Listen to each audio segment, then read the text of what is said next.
नमस्कार दोस्तों, घटना चक्र पूर्वालोकन की इस सीरीज में मैं प्रशांत आप सबका स्वागत करता हूं। दोस्तों, घटना चक्र पूर्वालोकन की इस सीरीज के तहत हम डिस्कस कर रहे हैं इंडियन पॉलिटी से जुड़े हुए पिछले वर्षों में विभिन्न परीक्षाओं में पूछे गए प्रश्नों को।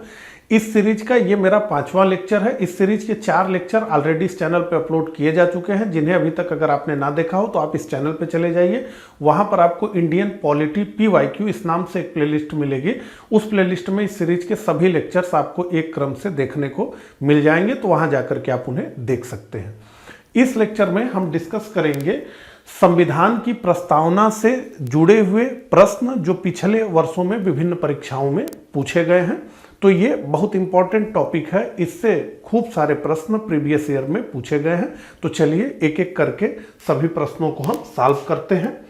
तो अब आपके स्क्रीन पे पहला प्रश्न आ चुका है। इसी तरह से एक के बाद एक प्रश्न आपके स्क्रीन पे आते जाएंगे। मेरे साथ इन प्रश्नों को पढ़ते हुए, इन्हें हल करते हुए और अपना उत्तर कमेंट बॉक्स में लिखते हुए आप सभी आगे बढ़ेंगे। तो यहां पर हम देखें तो ये IS प्री 1997 का प्रश्न है और संविधान की पूरी प्रस्तावना ही यहां पे लिखी गई है और पूछा जा रहा है जो प्रश्न है कि आज X को इस संविधान को अंगीकृत, अधिनियमित और आत्मार्पित करते हैं। तो मुख्य प्रश्न ये है कि संविधान को कब जो है एडॉप्ट किया गया, ठीक है, और वो डेट जो है कहां लिखा है, तो प्रस्तावना में लिखा है। तो 26 नवंबर 1949, ठीक है, ये बी हमारा उत्तर है। देखिए, संविधान की जो प्रस्तावना है वो कुल 4 मूल तत्वों को परिभाषित करती है। पहला कि संवैधानिक शक्ति का स्रोत क्या होगा, ठीक है। दूसरा, राज्य या राज्य व्यवस्था का स्वरूप क्या होगा भारत के। इसके अलावा संविधान का उद्देश्य क्या होगा। और चौथी चीज जो प्रस्तावना बताती है वो ये कि संविधान कब लागू हुआ, ठीक है, मतलब कब जो है उसको अधिनियमित किया गया। तो वो डेट यही है 26 नवंबर 1949, ठीक है। चलिए, तो बी हमारा उत्तर है। अगला, भारतीय गणतंत्र की 26/1/1950 को सही संवैधानिक वस्तुस्थिति क्या थी जब संविधान लागू किया गया, ठीक है। लोकतंत्रात्मक गणतंत्र, संपूर्ण प्रभुत्व संपन्न धर्मनिरपेक्ष लोकतंत्रात्मक गणराज्य, संपूर्ण प्रभुत्व संपन्न लोकतंत्रात्मक गणराज्य, यही स्थिति थी। फिर 42वां संविधान संशोधन किया गया 1976 में, जिसके माध्यम से 3 शब्द संविधान की प्रस्तावना में जोड़े गए। एक तो पंथ निरपेक्ष जोड़ा गया, दूसरा समाजवादी जोड़ा गया और तीसरा अखंडता। पहले एकता ही शब्द था तो एकता और अखंडता लिखा गया, तो 2 का सी हमारा उत्तर है। अगला, 26 जनवरी 1950 को भारत की वास्तविक संवैधानिक स्थिति क्या थी। अब ये देखिए, बिल्कुल लेटेस्ट प्रश्न है, IS प्री का प्रश्न है, 2021 का प्रश्न है, ठीक है। तो संपूर्ण प्रभुत्व संपन्न लोकतंत्रात्मक गणराज्य, ठीक है। तो यही हमारी स्थिति थी, क्योंकि ये जो 2 शब्द संविधान की प्रस्तावना में जुड़े, एक तो समाजवादी, दूसरा पंथ निरपेक्ष, तो ये शब्द तो 42वें संविधान संशोधन 1976 से जुड़े और एक शब्द और जुड़ा, अखंडता। अगला, भारत के संविधान के निर्माताओं का मत निम्नलिखित में से किसमें प्रतिबिंबित होता है। IS का ये भी प्रश्न है। तो निश्चित रूप से भारत के संविधान निर्माताओं का मत निम्नलिखित में से उद्देशिका में प्रतीत होता है। तो संविधान के निर्माता संविधान को बनाते समय उनकी मनोस्थिति क्या थी, वो क्या सोच रहे थे, वो किन उच्च आदर्शों को संविधान में अपनाना चाहते थे, ये सब जानने का स्रोत है उद्देशिका, ठीक है। ये हमारा उत्तर है। आइए देख लें पूरा जो है प्रस्तावना का महत्व, ये हमने क्लास में जो है पढ़ा हुआ है इसी तरीके से और बड़े डिटेल में हमने इसको समझा हुआ है। तो एक बार रिवीजन हम कर लेते हैं। तो संविधान की प्रस्तावना को संविधान की कुंजी कहा जाता है, ठीक है, यह भी प्रश्न आया हुआ है। इसके अलावा यह संविधान के विस्तृत विवरण का संक्षिप्त सारांश है, दर्शन, आदर्शों और उसकी आत्मा का निरूपण करता है। इसमें राजनीतिक, धार्मिक और नैतिक मूल्यों का उल्लेख है जो हमारे संविधान के आधार है। प्रस्तावना संविधान निर्माताओं के विचारों को जानने की कुंजी है। संविधान की रचना के समय संविधान निर्माताओं का क्या उद्देश्य था, वे किन उच्च आदर्शों की प्रतिस्थापना भारत के संविधान में करना चाहते थे, इन सबको जानने का स्रोत संविधान की प्रस्तावना है, ठीक है। चलिए अगले प्रश्न पे बढ़ते हैं। भारत के संविधान की प्रस्तावना में कितने प्रकार के न्याय, स्वतंत्रता, समानता एवं भातृत्व का उसी क्रम में उल्लेख किया गया है। तो हम जानते हैं 3 प्रकार के न्याय का उल्लेख किया गया है, सामाजिक, आर्थिक और राजनीतिक। 5 प्रकार की स्वतंत्रता की बात की गई है। तो विचार की स्वतंत्रता, अभिव्यक्ति की स्वतंत्रता, विश्वास की स्वतंत्रता, धर्म की स्वतंत्रता, उपासना की स्वतंत्रता। ठीक है, तो 3 और 5। इसके बाद समानता, 2 प्रकार के समानता की बात की गई है, प्रतिष्ठा और अवसर की समानता, और 1 प्रकार की बंधुता की बात की गई है, भातृत्व की बात की गई है। ठीक है, तो यही हमारा उत्तर होगा। 3 प्रकार का न्याय, 5 प्रकार की स्वतंत्रता, 2 प्रकार की समता और 1 प्रकार का बंधुत्व, यानी 5 का जो हमारा उत्तर है वो है ए। चलिए अब अगले प्रश्न पे बढ़ते हैं। अगला प्रश्न तो एक एक करके आइए इसको थोड़ा समझ लेते हैं। ठीक है, स्वतंत्रता से क्या मामला है, समता से क्या मामला है। ठीक है, तो स्वतंत्रता का अर्थ है व्यक्ति पर बाध्यकारी तथा बाहरी प्रतिबंधों का अभाव तथा उसे संपूर्ण विकास के अवसर उपलब्ध कराना। भारतीय संविधान की प्रस्तावना विचार, अभिव्यक्ति, विश्वास, धर्म और उपासना की स्वतंत्रता घोषणा करती है कि भाई विचार की स्वतंत्रता, अभिव्यक्ति, विश्वास, धर्म और मूल अधिकारों के माध्यम से इन्हें सुनिश्चित किया गया है। तो संविधान में पूरा जो है मूल अधिकार इससे जुड़ा हुआ है। अनुच्छेद 19 में नागरिक स्वतंत्रता तथा अनुच्छेद 25 से 28 में धार्मिक स्वतंत्रता का वर्णन किया गया है। ठीक है, इसके अलावा समता की बात, तो समाज के किसी भी वर्ग के लिए विशेषाधिकार की अनुपस्थिति, यानी समाज में न तो कोई नागरिक अव्वल दर्जे का है या प्रथम श्रेणी का है, न ही द्वितीय श्रेणी का। ठीक है, सभी लोग क्या है, बराबर है, और बिना भेदभाव के हर व्यक्ति को समान अवसर प्रदान करना। इसी में भारतीय संविधान प्रत्येक नागरिक को समता के 3 आयाम, नागरिक समता, अनुच्छेद 14 से 18, राजनीतिक समता और आर्थिक समता प्रदान करता है। तो इसमें से इस जितने समता की बात हो रही है, इसमें राजनीतिक समता देना बहुत आसान है कि भैया सब लोग जो है वोट डालने के लिहाज से, वोटिंग करने के लिहाज से समान है। लेकिन आर्थिक समता तो देना बहुत मुश्किल है और वो संभव भी नहीं है।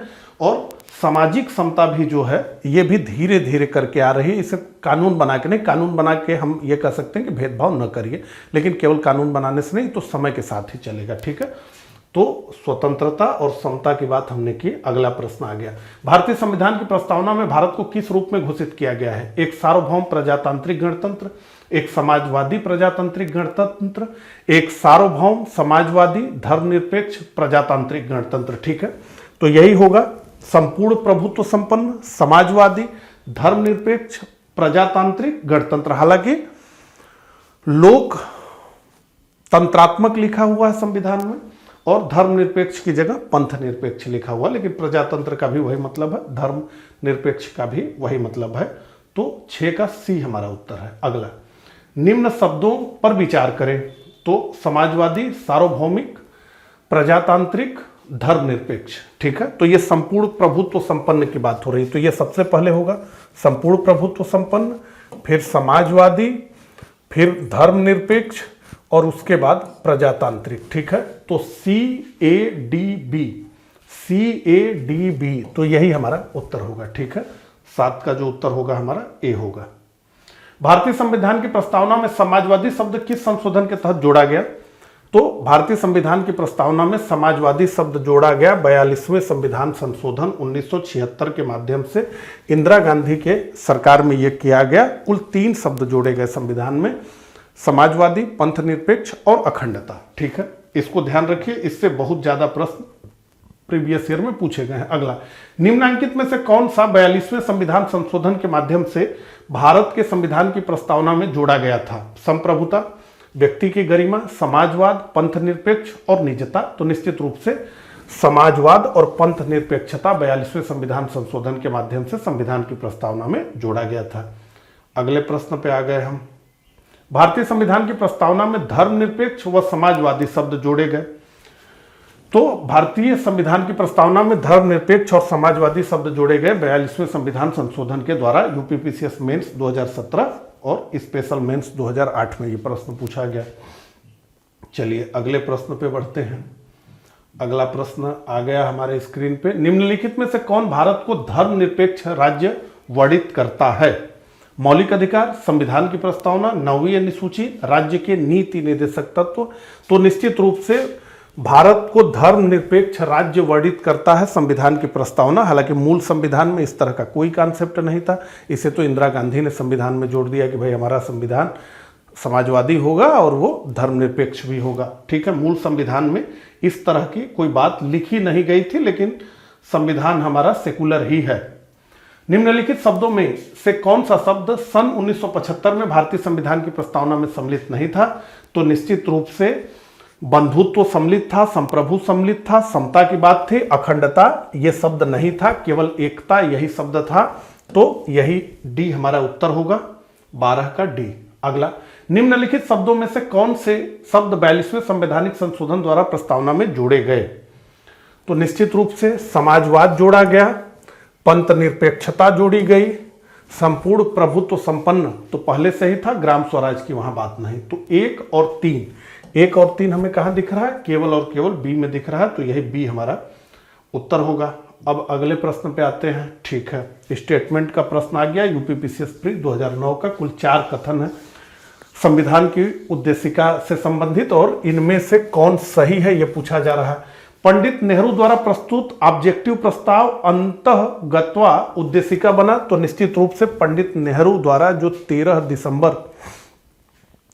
दिसंबर 1946 को प्रस्ताव प्रस्तुत किया गया और जिसे संविधान सभा ने 22 जनवरी 1947 को स्वीकार किया, वही जो है अंतोगत्वा उद्देशिका बना संविधान की।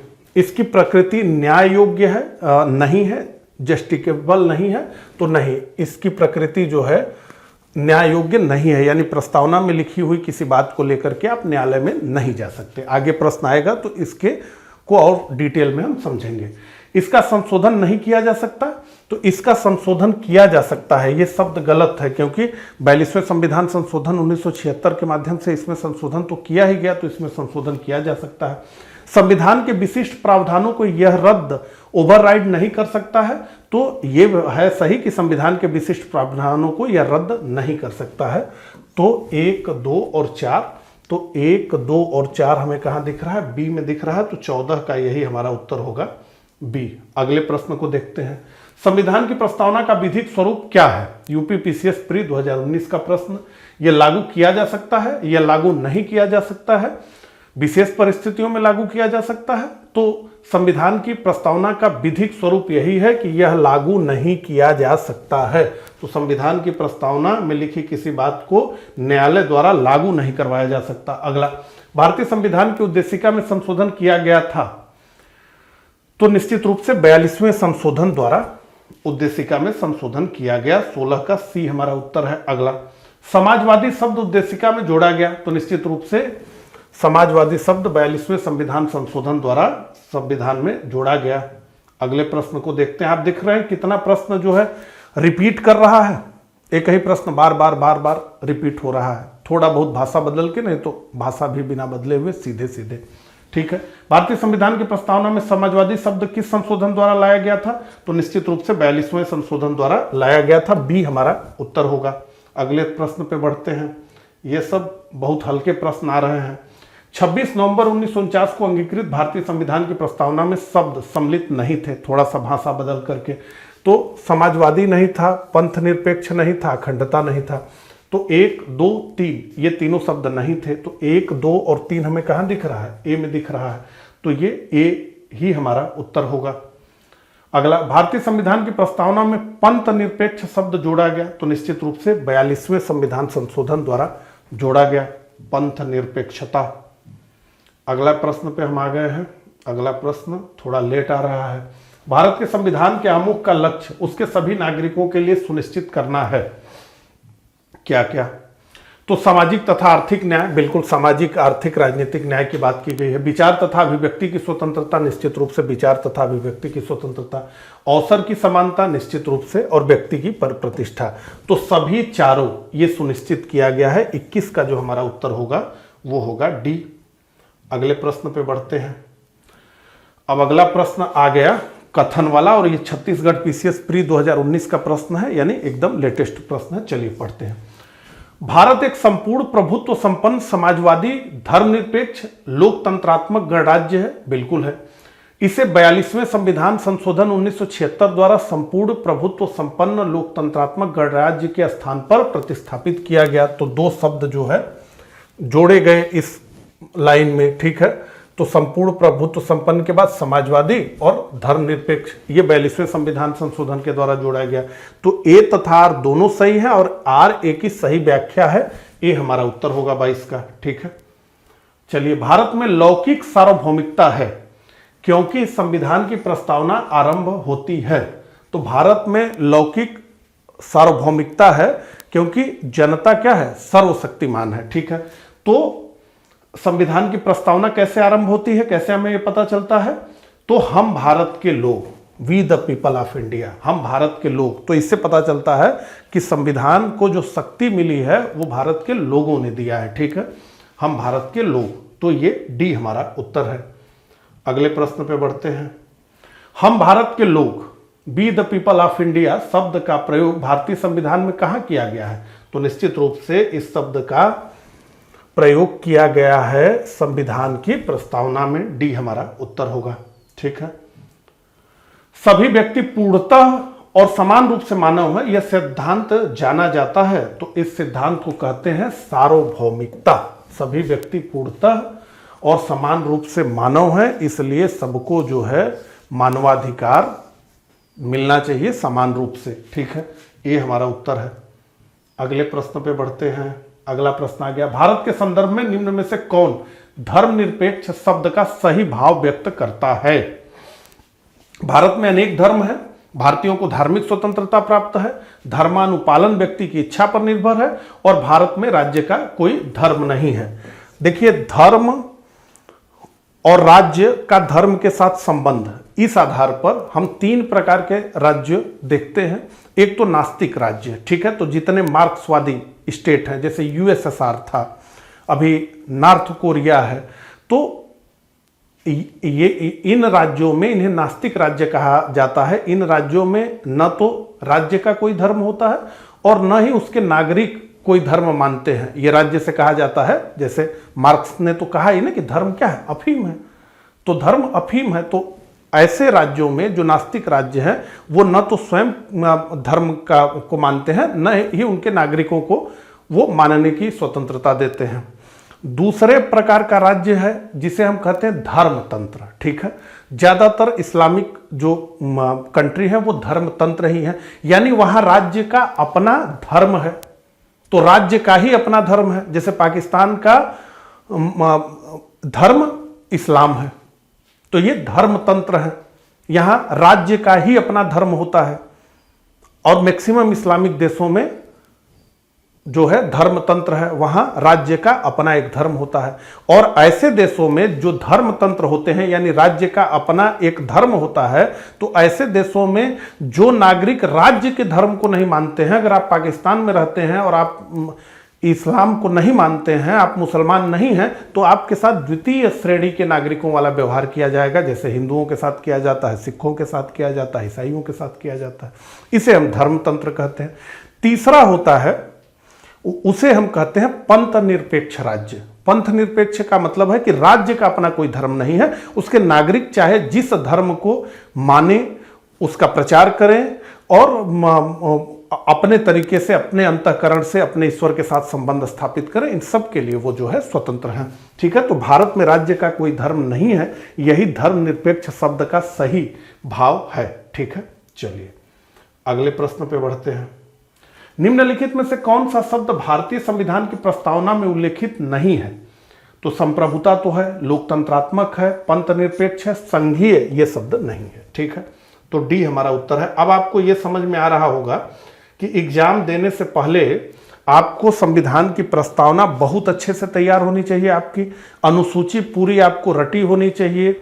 जो महत्वपूर्ण 7वीं अनुसूची में संघ के विषय हैं, राज्य के विषय हैं, समवर्ती सूची के विषय हैं, वो आपको 10-10, 12-12 जो महत्वपूर्ण है उनको याद रखना होगा। संविधान के सभी भाग आपको याद होने चाहिए। अक्सर जिन आर्टिकल से क्वेश्चन पूछता है, अनुच्छेद से, वो अनुच्छेद आपको पता होने चाहिए। संविधान का जो संशोधन हुआ है, जो महत्वपूर्ण संविधान संशोधन है, वो आपको याद होना चाहिए। ये सब याद करेंगे तो आप ये मान करके चलिए कि पूरे पॉलिटी में इतने से ही 5 से 6 प्रश्न आपको मिल जाएंगे। ठीक है, चलिए, निम्नलिखित में से कौन सा शब्द भारत के संविधान की उद्देशिका में नहीं है? तो समाजवादी है, पंथ निरपेक्ष है, प्रभुता संपन्न है, लोक कल्याण, इस शब्द का प्रयोग नहीं किया गया है। भारतीय संविधान की प्रस्तावना में निम्नलिखित में से किस स्वतंत्रता का वर्णन नहीं है? तो विचार की स्वतंत्रता का है, विचार प्रकट करने की स्वतंत्रता यानी अभिव्यक्ति, विश्वास की स्वतंत्रता, आर्थिक स्वतंत्रता का उल्लेख नहीं किया गया है, सामाजिक, आर्थिक और राजनीतिक न्याय की बात की गई है। ठीक है, अब ये देखिए, यूपीपीसीएस मेंस 2008 में पूछा गया, फिर आईएएस प्री 2017 में पूछा गया, उल्टी गंगा बह रही है। ठीक है, और 2017 में पूछा गया इस तरह का। तो संविधान की प्रस्तावना से आपको इसी तरह के प्रश्न देखने को मिलेंगे, और इस तरह के प्रश्न अगर आप गलत करके आ जाएंगे तो फिर तो निश्चित रूप से दिक्कत वाली बात है। ठीक है, निम्नलिखित में से कौन भारतीय संविधान की प्रस्तावना में उल्लेखित नहीं है? सामाजिक न्याय, आर्थिक न्याय, राजनीतिक न्याय, धार्मिक न्याय का उल्लेख नहीं किया गया है, बाकी तीनों का किया गया है। संविधान की प्रस्तावना के बारे में कौन सा कथन सही है? चलिए, समाजवादी धर्मनिरपेक्ष शब्द 1950 में लागू संविधान के अंग नहीं थे, सही है।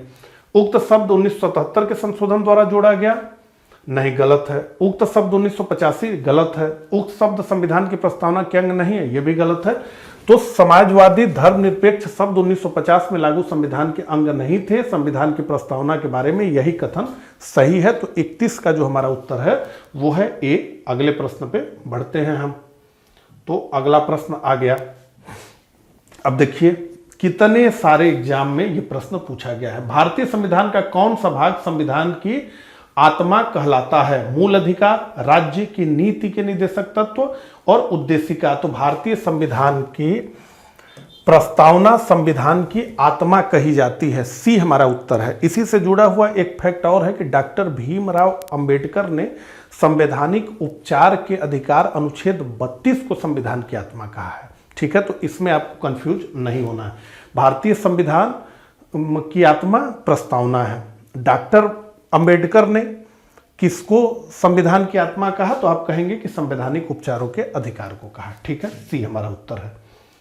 अब यहां पर देख लीजिए, इसका स्क्रीनशॉट भी ले लीजिए। संविधान से जुड़े हुए जितने महत्वपूर्ण कथन है यहाँ पे लिखे गए हैं और कथन बराबर पूछे जाते हैं। तो देखिए, के.एम. मुंशी ने क्या कहा कि राजनीतिक जनपत्री हमारे संप्रभु प्रजातंत्र की जन्म कुंडली है, क्या? प्रस्तावना। सुभाष कश्यप ने क्या कहा? संविधान शरीर है तो प्रस्तावना उसकी आत्मा, प्रस्तावना आधारशिला है तो संविधान उस पर खड़ी अट्टालिका। सर अलादि कृष्ण स्वामी अय्यर ने क्या कहा कि संविधान की प्रस्तावना हमारे दीर्घकालिक सपनों का विचार है। ठीक है। संविधान सभा के सदस्य पंडित ठाकुर दास भार्गव ने क्या कहा? प्रस्तावना संविधान का सबसे सम्मानित भाग है, यह संविधान की आत्मा है, यह संविधान की कुंजी है, यह संविधान का आभूषण है, यह एक उचित स्थान है जहां से कोई भी संविधान का मूल्यांकन कर सकता है। ठीक है। अर्नेस्ट बार्कर ने कहा प्रस्तावना संविधान की कुंजी नोट है। ठीक है। तो इस तरह से प्रश्न पूछा जाता है। स्क्रीनशॉट आपने ले लिया होगा। हम आगे बढ़ते हैं। निम्नलिखित में से किसने भारतीय संविधान की प्रस्तावना को हमारे संप्रभु प्रजातांत्रिक गणतंत्र की जनकुंडली कहा है? जवाहरलाल नेहरू, वल्लभ भाई पटेल, बी.आर. अंबेडकर। तो के.एम. मुंशी ने कहा है। अभी हमने देखा 33 का उत्तर हमारा है डी। अगले प्रश्न पे बढ़ते हैं। संविधान को एक पवित्र दस्तावेज किसने कहा? बी.आर. अंबेडकर, महात्मा गांधी, मोहम्मद अली जिन्ना, दीनदयाल उपाध्याय। तो संविधान को एक पवित्र दस्तावेज डॉक्टर अंबेडकर ने कहा। ए हमारा उत्तर है। 34 का उत्तर ए। किस वाद के फैसले में सर्वोच्च न्यायालय ने सर्वप्रथम घोषित किया कि उद्देशिका संविधान का हिस्सा नहीं है? बेरूबारी, सज्जन सिंह, गोलकनाथ, केशवानंद भारती। तो बेरूबारी मामले 1960 में सर्वोच्च न्यायालय ने सर्वप्रथम घोषित किया कि उद्देशिका संविधान का हिस्सा नहीं है। अब बहुत सारे लोगों को ये कंफ्यूजन रहता है कि बेरूबारी के मामले से प्रस्तावना संविधान का भाग है या नहीं है, इसका क्या संबंध है? बहुत लोग कंफ्यूज होते हैं। तो मैं आपको थोड़ा इसके बारे में बता दूं। देखिए, हम सब जानते हैं भारत पाकिस्तान का बंटवारा बहुत जल्दबाजी में किया गया। रेडक्लिफ, जिसे जो है पंजाब सीमा आयोग और बंगाल सीमा आयोग का चेयरमैन बनाया गया था, वो भारत कभी आया ही नहीं था। ठीक है, तो बहुत झटके में जो है ये विभाजन हो गया। तो इससे बहुत जो है भौगोलिक दिक्कतें पैदा हुई जो आज तक चल रही हैं। अभी बांग्लादेश के साथ समझौता मोदी जी की सरकार ने किया भूमि को लेकर के ही। तो उसी तरीके से एक बारी जो पश्चिम बंगाल उस समय का था, उस समय के पश्चिम बंगाल में बेरूबारी नामक एक स्थान था सिलीगुड़ी जिले में। और उस बेरूबारी के बारे में ये कहा जाता है कि कहीं भी डॉक्यूमेंटेशन ये नहीं हुआ था कि ये पाकिस्तान में है या भारत में है। यहाँ ध्यान दीजिए, भारत का विभाजन दो जगह विभाजित किया गया। एक तो बंगाल में भारत विभाजित हुआ तो वहाँ पूर्वी बंगाल बना, पूर्वी पाकिस्तान बना, और एक भारत विभाजित हुआ पंजाब में तो वहाँ आज का पंजाब बना। ठीक है, तो 1971 में बाद में बांग्लादेश बन गया पूर्वी पाकिस्तान, तो ऐसे समझिए। ठीक है, तो उस समय वो पूर्वी पाकिस्तान था। तो ये डॉक्यूमेंटेशन नहीं हुआ था कि बेरूबारी, ये करीब 9 वर्ग मील का क्षेत्र था बेरूबारी, और ये पुलिस स्टेशन भी था और लगभग 10,000 के आसपास की आबादी थी। तो इस पर पाकिस्तान अपना दावा करने लगा। ठीक है, और एक कूच बिहार स्टेट था, प्रिंसली स्टेट था, उस की भी कुछ जमीन का मामला था। ये दोनों मामले थे और इन दोनों मामलों को सल्टाने के लिए नेहरू नून एग्रीमेंट हुआ। फिरोज खान नून पाकिस्तान के प्रधानमंत्री और भारत के प्रधानमंत्री पंडित जवाहरलाल नेहरू, इन दोनों लोगों के बीच नेहरू नून एग्रीमेंट हुआ। और उस नेहरू नून एग्रीमेंट में जमीनों की अदला बदली की गई, जिसमें कि ज्यादा जमीनें जो है पाकिस्तान को चली गई, भारत को थोड़ा कम ही मिला, लेकिन अदला बदली हुआ था।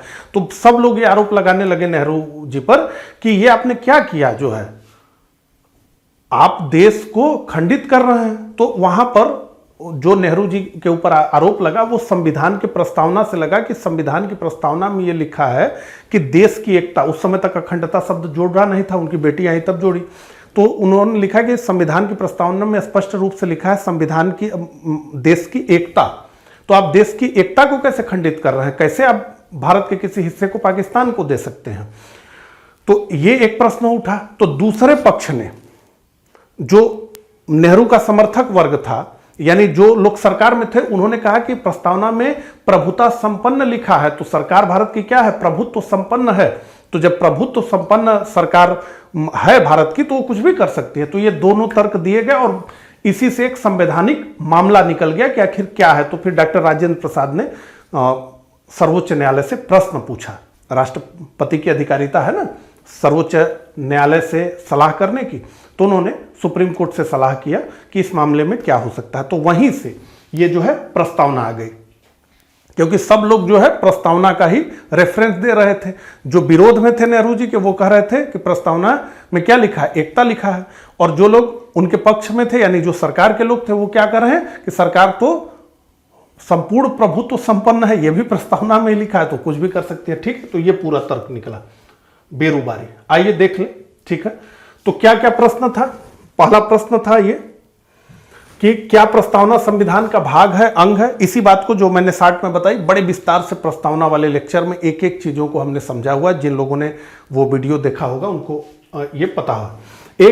क्या प्रस्तावना संविधान का भाग है? पहला बात प्रश्न। दूसरा, क्या प्रस्तावना में संशोधन किया जा सकता है? तो जो प्रश्न था बेरूबारी संघ मामले में 1960 में सुप्रीम कोर्ट ने कहा कि न तो संविधान की प्रस्तावना संविधान का भाग है और न ही इसमें संशोधन किया जा सकता है। तो उस मामले में यही कहा कि यह प्रस्तावना से तर्क लेकर के मत आइए। ठीक है, तो सर्वोच्च न्यायालय ने अपने निर्णय में कहा कि प्रस्तावना संविधान का प्रेरणा स्रोत है। जहां संविधान की भाषा संदिग्ध या स्पष्ट है वहां प्रस्तावना विधिक निर्वचन में सहायता करेगी, किंतु संविधान का यह भाग नहीं है। लेकिन यह निर्णय पलटा कब? केशवानंद भारती बनाम केरल राज्य 1973 में। अपने पूर्व में दिए गए निर्णय को उलटते हुए सर्वोच्च न्यायालय ने कहा कि प्रस्तावना संविधान का एक अंग है। संविधान के अन्य प्रावधानों की तरह प्रस्तावना में संशोधन किया जा सकता है, सिवाय मूल ढांचे को छोड़कर। तो 42वें संविधान संशोधन अधिनियम 1976 के द्वारा संविधान की प्रस्तावना में संशोधन किया गया इंदिरा गांधी सरकार द्वारा, और इसमें 3 नए शब्द समाजवाद, पंथ निरपेक्ष और अखंडता शब्द को जोड़ दिया गया। ठीक है, तो ये मामला बेरूबारी से इस तरह से निकला था। मुझे उम्मीद है कि आपने समझ लिया होगा। ज़्यादा समझना हो तो आप लेक्चर देखिए, उसमें सब चीज़ें विस्तार से बताई गई हैं। ठीक है, चलिए। निम्नलिखित में से किस वाद में उच्चतम न्यायालय ने धारणा प्रस्तुत की कि उद्देशिका संविधान का भाग है? यूनियन ऑफ इंडिया बनाम डॉक्टर कोहली, बनारसी दास बनाम स्टेट ऑफ यूपी, मुंबई बनाम union of India, Malak Singh बनाम स्टेट ऑफ पंजाब। तो ये तो केशवानंद भारती वाले मामले में ही क्लियर हो गया, इसे फिर दोहराया गया, मुंबई बनाम यूनियन ऑफ इंडिया। सी हमारा उत्तर होगा। ठीक है, अगले प्रश्न को देखते हैं। निम्नलिखित विवादों में से किसमें सर्वोच्च न्यायालय ने प्रस्तावना को भारतीय संविधान की मौलिक संरचना का भाग स्वीकार किया? तो निश्चित रूप से बेरूबारी मामले में तो कहा कि नहीं है, लेकिन केशवानंद भारती विवाद में इन्होंने माना कि नहीं, संविधान की प्रस्तावना संविधान का भाग है। ठीक है, डी हमारा उत्तर है। भारतीय संविधान की प्रस्तावना में जिन आदर्शों एवं उद्देश्यों की रूपरेखा दी गई है उनकी व्याख्या की गई है मूल अधिकारों के अध्याय में, राज्य के नीति निर्देशक सिद्धांतों के अध्याय में, मूल अधिकारों, राज्य के नीति निर्देशक सिद्धांतों एवं मौलिक कर्तव्यों के अध्याय में। तो यही 38 का हमारा उत्तर है, सी, तीनों में। ठीक है, चलिए अगले प्रश्न को देखते हैं। निम्नलिखित में से कौन एक भारतीय संविधान के उद्देश्यों को प्रतिबिंबित करता है? मौलिक अधिकार, संविधान की प्रस्तावना, राज्य के नीति निर्देशक तत्व और संसद। तो संविधान की प्रस्तावना 39 का बी हमारा उत्तर है। अब आइए जो है थोड़ा इसको भी समझ लें। जो पहले हमने कहा कि संविधान की प्रस्तावना कुल 4 मूल तत्वों को परिभाषित करती है। पहला, संवैधानिक शक्ति का स्रोत क्या होगा? तो क्या कहा गया? हम भारत के लोग। तो संवैधानिक शक्ति का स्रोत क्या है? हम भारत के लोग हैं। क्या अर्थ है इसका? कि संविधान भारत के लोगों से शक्ति अधिग्रहित करता है। अपनी शक्ति भारत का संविधान कहां से लेता है? तो भारत के लोगों से लेता है। डॉक्टर अंबेडकर ने क्या कहा? इस प्रस्तावना में सभा के प्रत्येक सदस्य की यह इच्छा निहित है कि संविधान अपना आधार, अपनी शक्ति और अपनी संप्रभुता लोगों से प्राप्त करे। ठीक है। दूसरा, राज्य या शासन व्यवस्था का स्वरूप क्या होगा? ठीक है, भारत का स्वरूप क्या होगा या भारत के शासन व्यवस्था का स्वरूप क्या होगा, वो भी परिभाषित करती है संविधान की प्रस्तावना क्या है वो। तो भारतीय संविधान की प्रस्तावना भारतीय शासन व्यवस्था के स्वरूप को भी स्पष्ट करती है। इसके अनुसार एक संपूर्ण प्रभुत्व संपन्न, समाजवादी, पंथ निरपेक्ष, लोकतंत्रात्मक गणराज्य भारत होगा। ठीक है। संविधान के मैंने बताया कि उद्देश्य और लक्ष्य भी बताती है प्रस्तावना, तो वो क्या है? तो भारतीय संविधान की प्रस्तावना के अनुसार न्याय, स्वतंत्रता, समता और बंधुत्व ये संविधान के उद्देश्य हैं। क्या क्या है? न्याय, स्वतंत्रता, समता, बंधुत्व। और शासन व्यवस्था का स्वरूप क्या होगा भारत के? तो एक संपूर्ण प्रभुत्व संपन्न होगा। संपूर्ण प्रभुत्व संपन्न का मतलब कि पूरी ताकत वो स्वयं है, उससे ऊपर कोई नहीं है, सारी ताकत उसी में निहित है। तो एक संपूर्ण प्रभुत्व संपन्न होगा, समाजवादी होगा, पंथ निरपेक्ष होगा और लोकतंत्र होगा, और साथ ही गणराज्य होगा। गणराज्य का मतलब कि राज्य का जो प्रमुख है वो किसी शाही परिवार से नहीं आएगा, बल्कि वो प्रत्यक्ष या अप्रत्यक्ष रूप से जनता से चुन के आएगा। जैसे भारत के राष्ट्रपति, इंग्लैंड और जापान में क्या है? तो वहाँ एक विशेष परिवार है जिसमें अगर आप जन्मेंगे तो ही आप वहाँ के राज्य के प्रमुख बन पाएंगे। जैसे पूरा एक जो है रानी विक्टोरिया का परिवार है, उसी से जो जन्मेगा वो ब्रिटेन का प्रथम नागरिक होगा, वहाँ का सर्वे सर्वा होगा, राज प्रमुख होगा। जापान में भी यही है। भारत के संविधान की उद्देशिका में कितने प्रकार के न्याय की व्यवस्था की गई है? तो भारत के संविधान की उद्देशिका में 3 प्रकार के न्याय की बात की गई है। तो 3 प्रकार के न्याय की बात है। ठीक है, चलिए। सामाजिक न्याय एक शब्द हमने देखा, तो सामाजिक, आर्थिक और राजनीतिक न्याय को शामिल किया गया, जिसे 1917 की रूसी क्रांति से लिया गया है। ठीक है, चलिए देखिए, स्पष्ट रूप से यूएसएसआर का प्रभाव है। सामाजिक न्याय, प्रत्येक व्यक्ति के साथ धर्म, जाति, रंग, लिंग के आधार पर भेदभाव रहित समान व्यवहार, इसे क्या हम कहते हैं? यह है सामाजिक न्याय। ठीक है। आर्थिक न्याय क्या है? तो आर्थिक आधार पर किसी के साथ भेदभाव नहीं किया जाएगा। प्रत्येक व्यक्ति को आर्थिक आधार पर, अमीर गरीब के आधार पर, प्रत्येक व्यक्ति को आजीविका कमाने के समान अवसर प्राप्त हो तथा उसके कार्य के लिए उचित वेतन प्राप्त हो। संपत्ति तथा आय की असमानताओं को दूर करने का प्रयास किया जाएगा। तो संपत्ति और आय की असमानताओं को दूर करने का प्रयास किया जाएगा, ये लिखा गया है। हालांकि ये पूरी तरह से गलत कॉन्सेप्ट है, ये इसको सरकार तो निश्चित रूप से नहीं कर पाएगी। ठीक है। राजनीतिक न्याय क्या है? तो सभी नागरिकों को समान रूप से मतदान करने का, चुनाव लड़ने का और सार्वजनिक पद प्राप्त करने का अधिकार होगा। ये भी मुश्किल है, हमें रिजर्वेशन देना पड़ रहा है, चाहे वो विधानसभा हो चाहे लोकसभा हो, पंचायतों के स्तर पर है आरक्षण, कि अभी भी आज़ादी के इतने वर्ष बाद ये समझ में आ रहा है कि कुछ लोग हैं समाज में जो नहीं जीत पाएंगे तो उनके लिए सीट आरक्षित हो रही है कि नहीं, यहाँ से केवल जो है एससी के लोग ही चुनाव लड़ेंगे।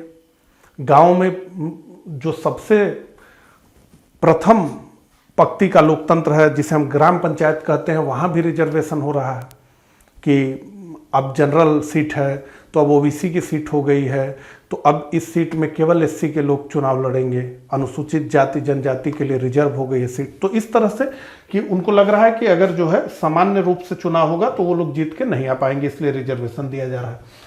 भारतीय संविधान की प्रस्तावना में इसके सभी नागरिकों को कौन सा न्याय प्रदान करने की व्यवस्था की गई है? यूपी आरओ प्री 2021 का प्रश्न है। ठीक है, तो सामाजिक धार्मिक व राजनीतिक, सामाजिक धार्मिक व राजनीतिक, सामाजिक आर्थिक व सांस्कृतिक, सामाजिक राजनीतिक व सांस्कृतिक, सामाजिक आर्थिक व राजनीतिक न्याय की बात की गई है। डी हमारा उत्तर है। भारत के संविधान के उद्देश्यों में से एक के रूप में आर्थिक न्याय का किसमें उपबंध किया गया है? उद्देशिका और मूल अधिकार, उद्देशिका और राज्य के नीति निर्देशक तत्व, निश्चित रूप से बी। ठीक है, आर्थिक न्याय की बात कभी भी मूल अधिकार में की ही नहीं जा सकती ना, मूल अधिकार को तो कोर्ट से लागू करवाया जा सकता है ना। और निश्चित रूप से देखिए, भारत के संविधान निर्माताओं का ये सपना था कि हम भारत को जो है एक वेलफेयर स्टेट बनाएंगे। ठीक है, लोक कल्याणकारी राज्य। वेलफेयर स्टेट का मतलब कि जहां स्टेट ही लोगों का माता पिता बन जाए, मतलब जैसे अपने बच्चों का देखभाल करते हैं माँ बाप, उसी तरह से अपने नागरिकों का देखभाल करने लगे कौन? राज्य। तो जो बीमार है उसके दवाई की व्यवस्था देखे, जो लोग बेरोजगार हैं उनको बेरोजगारी भत्ता दे। ठीक है, इस तरीके से सारी चीज़ें जो है करें, तो ये इसको कहते हैं लोक कल्याणकारी राज्य, वेलफेयर स्टेट। तो वेलफेयर स्टेट बनाना बड़ा मुश्किल है, इसका सपना केवल देखा जा सकता है। वेलफेयर स्टेट बनाने के लिए बड़े पैसे की आवश्यकता होगी, और ये ठीक विचार भी नहीं है कि टैक्स पेयर से पैसा लेके आप वेलफेयर स्टेट बनाएंगे। तो किसी दूसरे के पैसे का कोई दूसरा उस तरह से प्रबंध अच्छा नहीं करता है, इसीलिए कहा जाता है कि पैसों के मामले में सरकार सबसे खराब प्रबंधक है। तो आपको भी अगर कभी जैसे कोरोना वगैरह की तरह की महामारी आती है तो प्रधानमंत्री राहत कोष, मुख्यमंत्री राहत कोष में पैसा डालने की जगह आपको ये करना चाहिए कि अपने आसपास जिनको आप प्रत्यक्ष मदद कर सकते हैं उनकी मदद करनी चाहिए, क्योंकि वहाँ पर अगर आप 2000 रुपये दे रहे हैं उनको तो वो 2000 पूरा उनको मिलता है, लेकिन प्रधानमंत्री राहत कोष के माध्यम से जो 2000 आप देते हैं वो जिसको वो अंत में मदद होती है वहाँ पर तो बहुत कम मदद होती है। अब राजीव गांधी को तो मैं कोट कर ही सकता हूँ कि जब पैसा चलता है तो घिसता है। ठीक है, और घिसते घिसते मैं 1 रुपया भेजता हूँ तो वो 1 चवन्नी पहुँचती है नीचे, यही उन्होंने कहा था, तो आप समझ लीजिए। ठीक है, तो ये विचार लोक कल्याणकारी राज्य का सुनने में बड़ा अच्छा लगता है, तो इसीलिए इसे उद्देशिका में डाला गया और राज्य के नीति निर्देशक तत्वों में डाला गया, और दोनों के दोनों क्या हैं? दोनों को आप लागू नहीं करवा सकते। ठीक है, चलिए अगले प्रश्न पे आते हैं। भारत के संविधान की उद्देशिका IS प्री 2020 का प्रश्न है। संविधान का भाग है किंतु कोई विधिक प्रभाव नहीं रखती है, तो संविधान का भाग है किंतु कोई विधिक प्रभाव नहीं रखती है। संविधान का भाग नहीं है और कोई विधिक प्रभाव नहीं रखती है। संविधान का भाग है वैसा ही विधिक प्रभाव रखती है जैसा उसका कोई अन्य भाग। संविधान का भाग है किंतु उसके अन्य भागों से स्वतंत्र होकर उसका कोई विधिक प्रभाव नहीं है। तो देखिए ये प्रश्न जो है बड़ा जबरदस्त है। अगर आप पहले रीडिंग में देखेंगे तो आपको लगेगा कि संविधान का भाग है किंतु कोई विधिक प्रभाव नहीं रखती, तो ये सही है सेंटेंस। लेकिन नीचे जब डी आप पढ़ते हैं तब आप चौंकते हैं, क्या लिखा है? संविधान का भाग है किंतु उसके अन्य भागों से स्वतंत्र होकर उसका कोई विधिक प्रभाव नहीं है। तो ये कहा जा रहा है कि अब प्रस्तावना में विचार और अभिव्यक्ति की स्वतंत्रता की बात की गई है, तो विचार और अभिव्यक्ति की स्वतंत्रता की बात मौलिक अधिकार में भी की गई है। धर्म और उपासना की स्वतंत्रता की बात की गई है, यह भी मौलिक अधिकारों में किया गया है। ठीक है, तो ध्यान समझिए, संविधान का भाग है तो प्रस्तावना तो भाग है, केशवानंद भारती मामले में मान लिया गया, किंतु उसके अन्य भागों से स्वतंत्र होकर उसका कोई विधिक प्रभाव नहीं है। तो यहां धार्मिक स्वतंत्रता दी जा रही है, संविधान मौलिक अधिकार में भी दी जा रही है। ठीक है, तो संविधान की प्रस्तावना में लिखी किसी बात का जो है विधिक प्रभाव नहीं है, लेकिन अन्य भागों में तो उसका विधिक प्रभाव है। मैं उम्मीद करता हूं आप समझ रहे हैं। तो ये है संविधान का भाग है, किंतु उसके अन्य भागों से स्वतंत्र होकर उसका कोई प्रभाव नहीं है। तो 43 का जो हमारा उत्तर है वो है डी। चलिए अब अगले प्रश्न पे बढ़ते हैं। अगला प्रश्न संविधान में दिया गया आमुख मतलब प्रस्तावना न्यायालय में लागू नहीं होता है। तो संविधान में दिया गया आमुख न्यायालय में लागू नहीं होता है। महत्वपूर्ण है और उसकी उपयोगिता है, बिल्कुल बहुत महत्वपूर्ण है। जहां भी संविधान के निर्वचन में दिक्कत होती है, जहां भी संविधान के 2 आर्टिकल और दोनों ठीक लगते हैं, तहां एक वहीं पर यह कहा जाता है कि एक बार संविधान की प्रस्तावना को देखिए, क्योंकि संविधान की प्रस्तावना में संविधान निर्माताओं के विचारों का प्रतिबिंब उसे हम कहते हैं। ठीक है। शासन करने के उद्देश्यों को उल्लेखित करता है, बिल्कुल करता है। संविधान के कानूनी अर्थ निर्णय में सहायता करता है, निश्चित रूप से सहायता करता है। तो 1 2 3 4 हमें कहीं नहीं दिख रहा है, तो इसलिए हम इसका उत्तर क्या माने, ये सभी है। ठीक है, लेकिन ऑप्शन में सभी नहीं लिखा है। अगले प्रश्न पे हम आ गए। निम्न में से कौन सही है? सामाजिक समानता संविधान में प्रत्याभूत नहीं है। देश में सामाजिक समानता पहले से ही विद्यमान थी। सामाजिक समानता संविधान में प्रत्याभूत है। तो इसमें से कौन सा सही है, यह प्रश्न पूछा जा रहा है। तो सामाजिक समानता संविधान में प्रत्याभूत है। ठीक है, सामाजिक समानता की बात की गई है, तो 45 का सी हमारा उत्तर होगा। ठीक है। इस प्रकार से संविधान की उद्देशिका, संविधान की प्रस्तावना से जुड़े हुए कुल 45 प्रश्नों को हमने डिस्कस किया। मुझे कमेंट करके जरूर बताइएगा कि मेरा ये प्रयास आपको कैसा लगा। मिलता हूं इसी तरह के अगले लेक्चर में। तब तक के लिए आप सभी को नमस्कार, धन्यवाद।